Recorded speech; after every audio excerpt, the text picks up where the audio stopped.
यदा तु राजा स्वसुतान साधु पुष्णेन धर्मेण विनष्ट दृष्टिः भातुर्यविष्ठस्य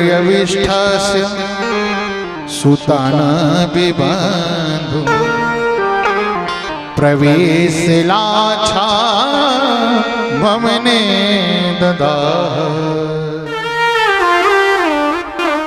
कहते हैं कि जिस समय महाराजा धृतराष्ट्र बिल्कुल अंधे हो गए, कहा कि गुरुदेव मैंने सुना है कि बचपन से ही जन्म से ही अंधे थे। कहा कि अरे भाई ये जो चर्म चक्षु हैं बाहर की दो आंखें हैं, दो आंखें हमारी अंदर भी हैं। कौन कौन? ज्ञान विराग नयन और गारे। तो कहते हैं जिसमें धृतराष्ट्र की बाहर की तो आंखें पहले से ही समाप्त थी, अंदर की जो दो आंखें हैं ना वो भी फूट गई। कब? जब दुर्योधन आदि ने षड्यंत्र करके पांडवों को लाक्षागृह में जलाने का प्रयास किया।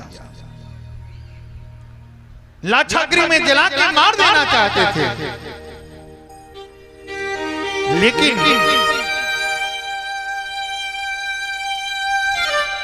जिसकी रक्षा भगवान करने वाले हों उसे कौन मार सकता है?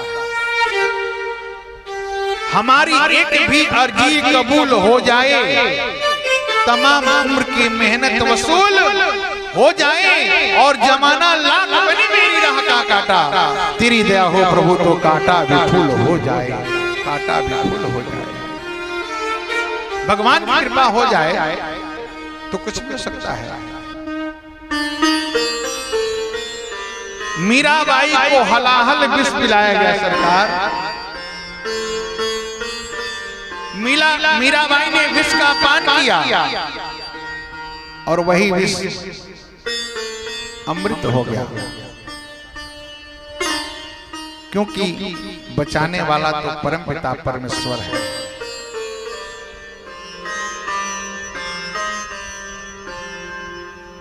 यह सब देखकर विदुर जी का मन व्यथित हो गया, दुख से भर गया। विदुर जी धर्म के अवतार हैं, अधर्म होता हुआ कैसे देख सकते हैं भला? विदुर जी एक दिन धृतराष्ट्र के पास गए और जाकर उनको समझाने लगे कि भाई आपका ये जो पुत्र है ना दुर्योधन, ये अधर्म का पोषक है,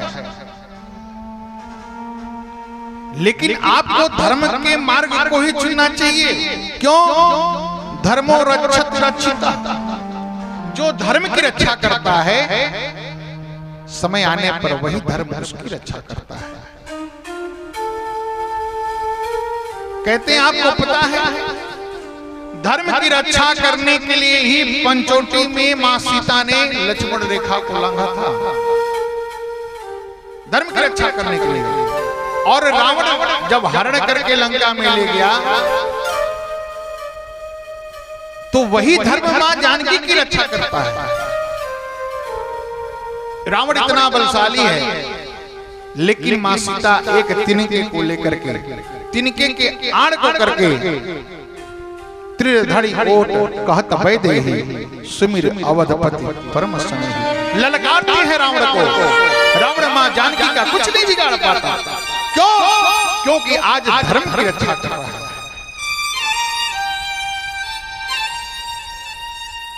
कहते हैं भाई आपको भी धर्म के मार्ग को ही चुनना चाहिए।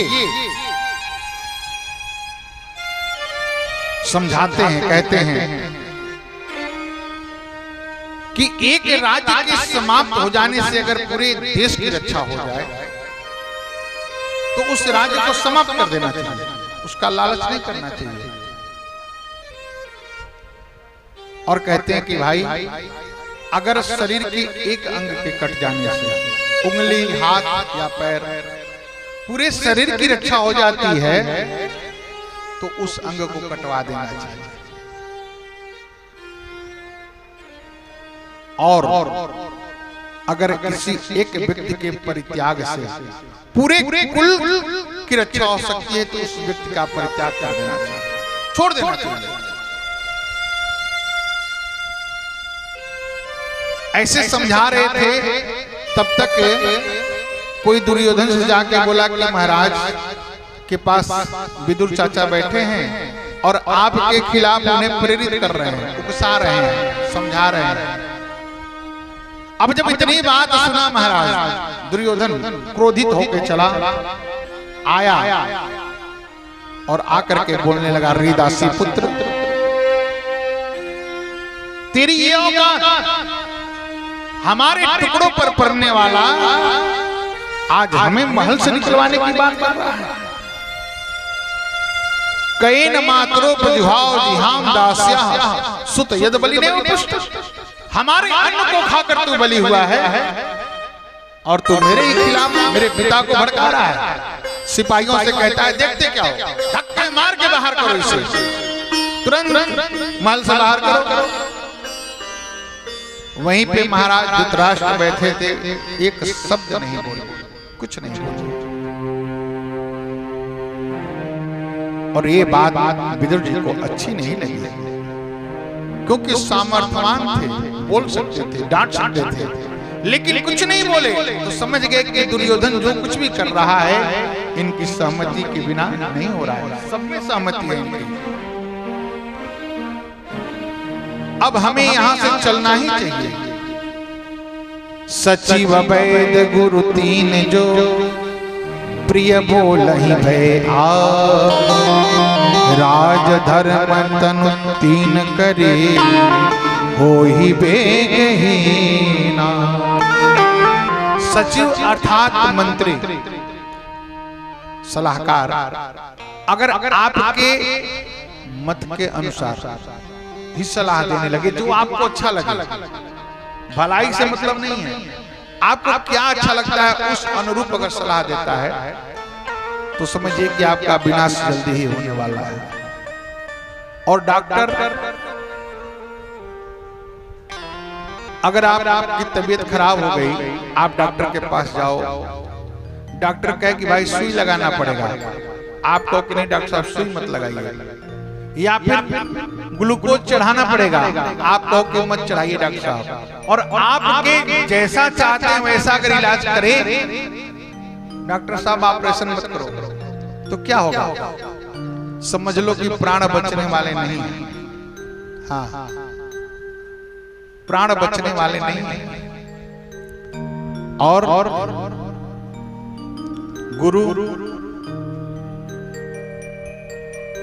गुरु भी ऐसा होना चाहिए जो शिष्य का जिसमें भलाई हो वही कहे, वही सिखाए,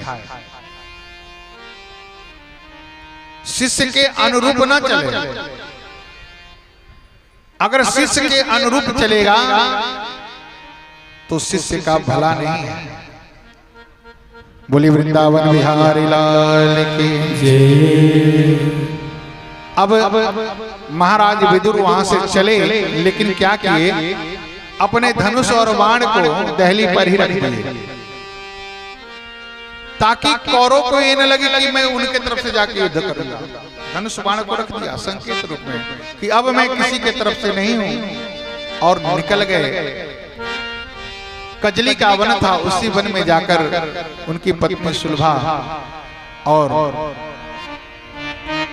ये दोनों विदुर जी भगवान का भजन करने लगे, कीर्तन करने लगे।